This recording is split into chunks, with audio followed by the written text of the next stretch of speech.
G'day and welcome back to Dave's Epic Slot Cars. Today we're going to be looking at the Scalextric's classic Grand Prix car. Now this is a lovely looking Ferrari 156 driven by world champion Phil Hill. So let's open it up and have a look inside. Righto, this is what we've got inside.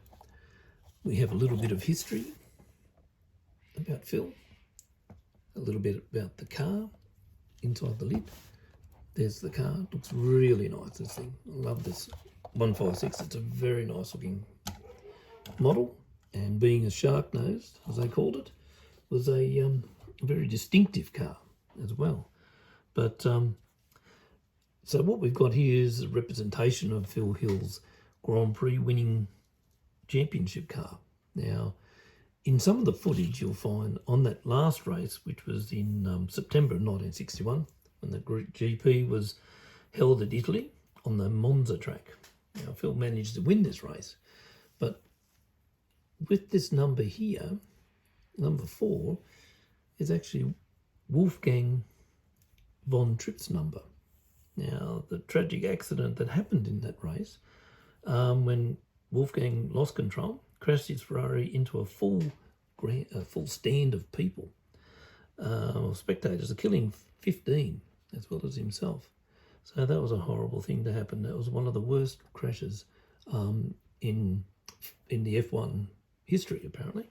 So anyway, the 156 is a 1.5 litre V6 motor, being called the Shark Nose. Now, it was a very successful car, and it won 5 out of the 8 races that year. So it was the first mid-engine Ferrari to win an F1 championship. It was also Ferrari's first world construction title. Yet at the end of the racing season, Enzo Ferrari had every 156 destroyed. Why? It remains a mystery. And there is a documentary of them building a new one using parts that they've scavenged off Ferrari and all this type of thing. It's very interesting to see. So yeah, anyway, so that's about sort of the history of it. Now, if you have a look at this car, it's got some nice details.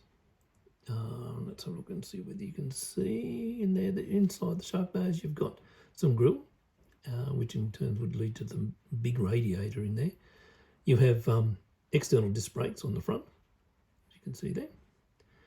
So that's them there, down in there.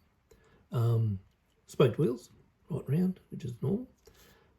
Standard guide. It's got a nice little stick here saying limited, round magnet. The extractors of the V6, again, Hornby only, nothing mentioned about Scalextric. The crown wheel cover, which scrapes a little bit on the track in here. Inside, you've got some nice detailing. I don't know if I can get that in there for you, but you've actually got the gauges painted in there as well. Wood rim steering wheel with the alloy spokes. There's Phil in there driving. Nice looking Ferrari badge both sides. The air intakes. Now that, I believe, is for the inboard disc brakes, because the disc brakes aren't external, they're inside. So you've got nice detailing here. Shocks, again underneath. Nice front rear end detail. A little bit of front end detail as well, which is nice. There and there. So that's good to see.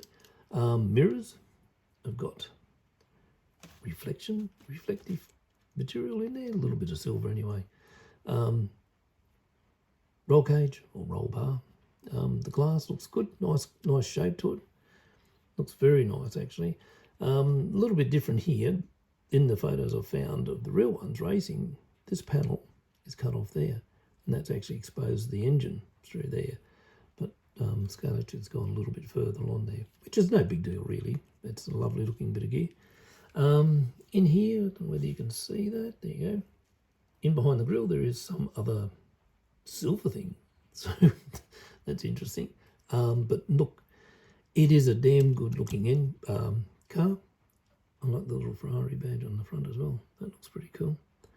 They're just a good looking car. They really are. This era, and as you can see in the background, it's just a great era of actual cars, and the drivers really had, that was the only age they had, was hanging on for dear life and steering the big steering wheel, you know, and maybe the tyres.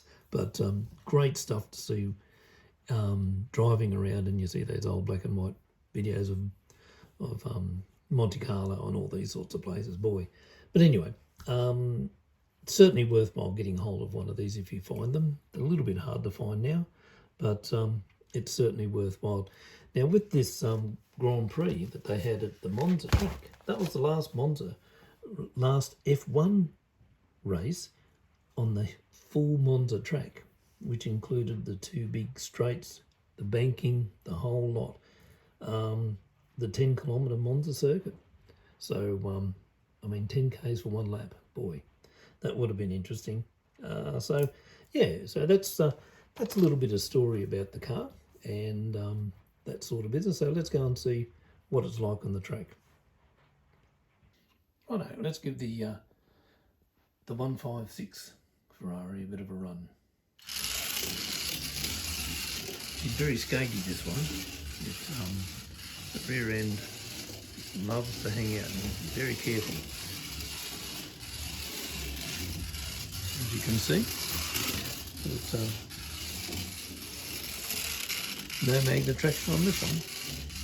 Well, not in the track anyway.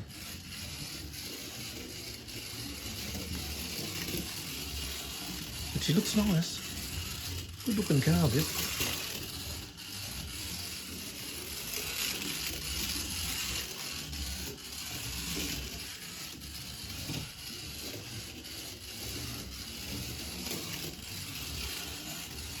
Yeah, she's going well.